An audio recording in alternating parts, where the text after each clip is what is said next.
Hey, have you ever stared at the abysmal click-through rates you have inside of Facebook Ads Manager and wondered what you can do to improve them? Well, today I'm going to share some simple tips on how to write Facebook ads copy the right way without needing to be a master copywriter. And the final tip I'm going to share alone will increase your click-through rates by 2 to 3x. And it's very, very simple. Hey, what's up everyone? Alvaro here from Alvaro Barrios Digital. And this is part one of my two-part video series on how to write Facebook ads copy the right way. And guess what? Today, we're actually not even going to be writing about copy. I'm going to share you a little bit secret of what most people skip over when they start putting together their Facebook ad messaging. And that is structure. You need to understand how people actually consume ads. If you don't know how people actually consume ads, then you're not going to be able to optimize the click-through rates inside of your ad account. So what do I mean by that? First and foremost, when you start putting together your ad, you need to think mobile first and only. I actually do not care at all what an ad looks like inside of desktop. I only care what it looks like on mobile because that's going to be 85 to 90% of the traffic. So if you can optimize the mobile view, you're going to optimize the results.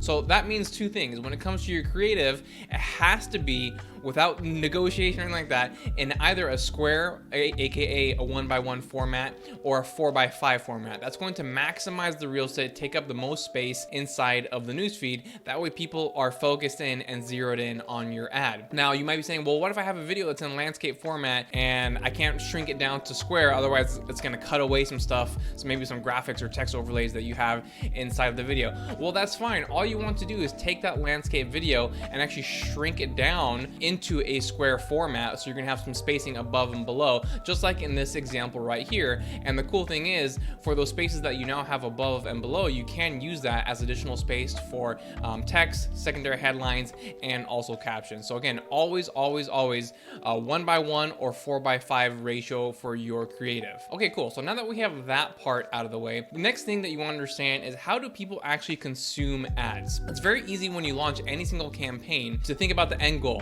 getting that conversion, getting that sale. That's your objective. That's what you're hoping for when you're putting together the ad. But there's all these micro steps that have to happen before people actually even get to the opportunity to make that purchase. And step number one, always is clicking on that see more button. Yes, and again, we want to think about this in mobile. So on the mobile feed, you only get the first 3 lines available to you. So if you don't do a good job of maximizing your real estate in those first 3 lines, no one's going to want to click on your ad because no one's going to be reading after what it says on see more. So how do you do this? Okay, so understand how people read an ad once they're scrolling through the newsfeed, and I like to call this the Z experience. So let me walk you through how someone actually consumes an ad, and this is backed by research. So when your ad shows up on the newsfeed, they're going to scan the top, and then they're going to scan your creative, and then they're going to read your headline. And if that Z experience right there interests them, meaning they scan the top, they like your creative, the headline makes sense to them, then and only then they will go back up and click on the see more button right there. So that is the first step that you want to strive for, is getting people to click on see more. So I would say, if you give people a good Z experience, you're going to get more people reading your ad, which means you're going to get higher click-through rates. So the way to give people a good Z experience, first and foremost, is by maximizing the real estate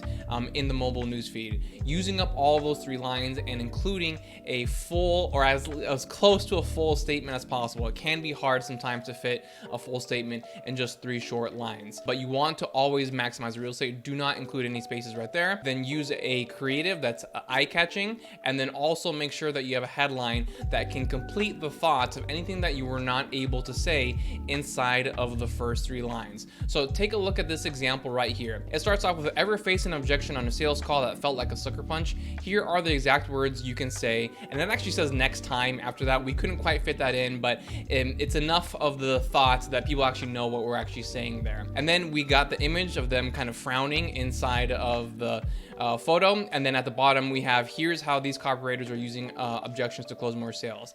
This is an excellent Z experience because at the very top, all 3 lines are being used. It's almost a full and complete thought. It's full enough enough that people know what is actually being said. And then the creative at the bottom, or sorry, in the middle, I should say. Again, it's very eye-catching. I like these types of photos where it is an organic image, but you're still doing something to make it eye-catching. Too many people just post a photo of them smiling. There's a lot of smiling photos out there, right? So if you're gonna have a photo here, these people are frowning, so to speak, and so that's unexpected. People aren't used to that inside the newsfeed, so they're gonna stop and kind of wonder what exactly is that's going on. And then there's a nice long headline in terms of maximizing the real estate there as well. Notice that no call to action button is included because everyone knows that if you click on an ad, it's going to go over to a website. So I really don't see any kind of purpose to have a call to action button.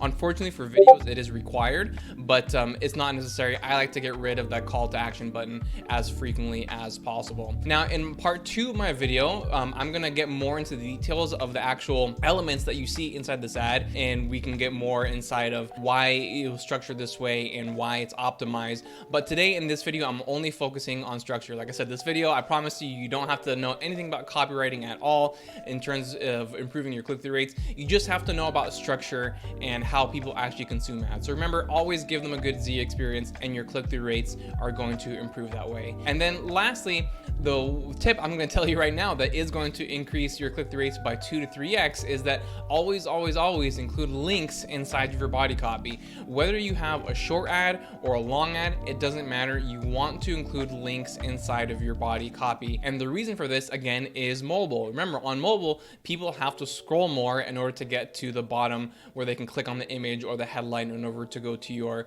website. But what if people have already made up their mind? They've made up their mind halfway through your copy or at the very bottom of the copy. Don't force them to keep on scrolling in order to take action. That's why you want to lay these links throughout the body copy where it makes sense. That way, if someone has already made up their mind, they can click right away and they don't have to keep scrolling down. So again, mobile really just dominates this whole structure topic in terms of how to optimize your click-through rates. So that's all I got for you today. I hope you found it useful. Like I said, no copywriting. We will dive a little bit deeper into the elements in part 2 of this video series. But if you have any questions, just let me know. Here's 2 more videos I think you'll really enjoy. And thank you for tuning in. I will see you next time.